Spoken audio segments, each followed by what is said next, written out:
நான் 9 to 5 job விட்டுட்டு business பண்ண போகிறேன் அப்படின்னு சொல்லி பிளான் பண்ணியிருக்கீங்களா? உங்களுக்கான இது. ஸோ பிஸ்னஸ் பண்ணுறதுக்கு முன்னாடி what is business, what is start up, இது ரெண்டை பற்றி நீங்கள் தெரிஞ்சுக்கிறது ரொம்ப ரொம்ப இம்பார்ட்டன்ட்.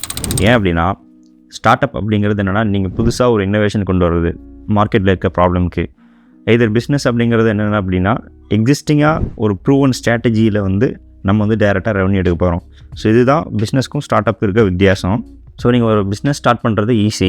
எப்படின்னா ஃபார் எக்ஸாம்பிள் ஒரு டீ கடை வைக்கலாம். டீ கடை மாடலில் வந்து நமக்கு நல்லா தெரியும். டீ வந்து வெறும் டீயும் காஃபியும் கொடுத்துட்டு நம்ம ஈஸியாக வந்து மக்களை வச்சு சேல்ஸ் பண்ண வச்சிடலாம். அது இன்ஸ்டண்ட்டாக நமக்கு சேல்ஸ் நடக்கும்.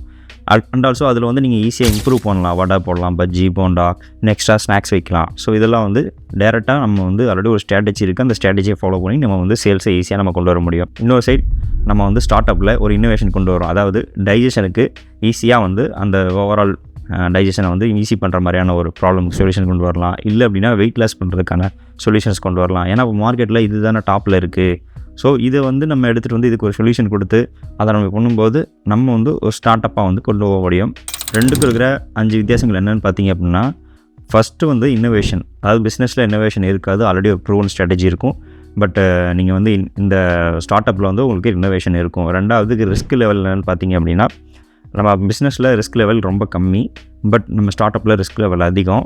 அண்ட் தென் க்ரோத் ஸ்பீட் எப்படி இருக்குன்னு பார்த்தீங்க அப்படின்னா, இன்னோவேஷன் பண்ணுறனால புதுசாக வர ஸ்டார்ட் அப்பில் நம்மளால் வந்து அந்த ஸ்பீடை வந்து ரேப்பிடாக அச்சீவ் பண்ண முடியும். பட் பிஸ்னஸ் என்னென்னா ஸ்லோவாக ஸ்டடியாக தான் நம்ம கொண்டு போக முடியும். அண்ட் தென் ஃபண்டிங்னால் நம்ம வந்து பிஸ்னஸில் வந்து ஓன் ஃபண்டிங் போடுவோம், இல்லைனா லோன் வாங்கி பண்ணுவோம். பட் இந்த இன்னோவேஷனாக பண்ணும்போது என்ன ஆகும்னா நம்ம பெருசாக ஸ்கேல் பண்ணுற மாதிரி இருக்கும். அப்படிங்கும்போது நம்ம வந்து ஒரு வெஞ்சர் கேபிட்டல்ஸ் இந்த மாதிரியான பெரிய பெரிய இன்வெஸ்டர்ஸ் போய் நம்ம ஃபண்டு வாங்குற மாதிரி இருக்கும். ப்ராஃபிட்டபிலிட்டி நம்மளை வந்து இன்னோவேஷனாக புதுசாக கொண்டு வரனால நம்ம கொஞ்சம் நாள் டிலே ஆகி தான் நமக்கு அது கிடைக்கும். பட் இது பிஸ்னஸில் என்ன ஆகும் அப்படின்னா உங்களுக்கு வந்து ஸ்லோ அண்ட் ஸ்டடியாக வந்தனால உங்களுக்கு வந்து ப்ராஃபிட் வந்து இந்த டே 1லேருந்தே நமக்கு வர ஆரம்பிச்சிடும். 10 டீ விற்கிறதுக்கு பதிலாக 100 டீ விற்கிது அப்படின்னா நமக்கு அது ப்ராஃபிட் தான். பட் ஏன்னா இது வந்து ப்ரூவன் ஸ்ட்ராட்டஜி, அது வந்து ப்ரூவன் ஸ்ட்ராட்டஜி இல்லாதனால நம்ம டிலேடாக வரும் நம்ம ப்ராஃபிட்ஸு. ஸோ இதுதான் 5 மேஜர் டிஃப்ரென்சஸ் பிஸ்னஸ்க்கும் ஸ்டார்ட் அப்க்கு இருக்க வித்தியாசம். ஸோ நீங்கள் பிஸ்னஸ் பண்ண போகிறீங்களா, ஸ்டார்ட் அப் பண்ண போகிறீங்களா அப்படிங்கிறத நம்ம கமெண்ட் செக்ஷனில் சொல்லுங்கள். இந்த மாதிரியான இன்ஃபர்மேஷன்ஸ் தெரிஞ்சுக்க நம்ம யூடியூப் சேனலை மறக்காமல் ஃபாலோ பண்ணுங்கள், லைக் பண்ணுங்கள், ஷேர் பண்ணுங்கள். பாய்.